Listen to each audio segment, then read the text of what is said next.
Well, there it is.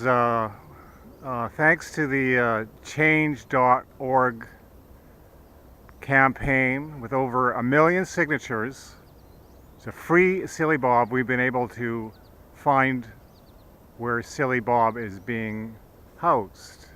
Can you hear me, Silly Bob?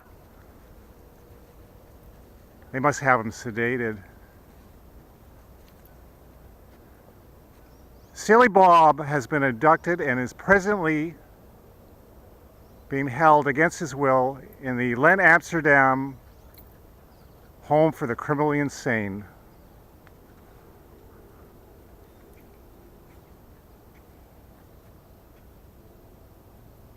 Can you hear me, Silly Bob? He must be sedated. I encourage you all to do what you can to free Silly Bob from this horrible prison. Poor Silly Bob. Poor Silly Bob.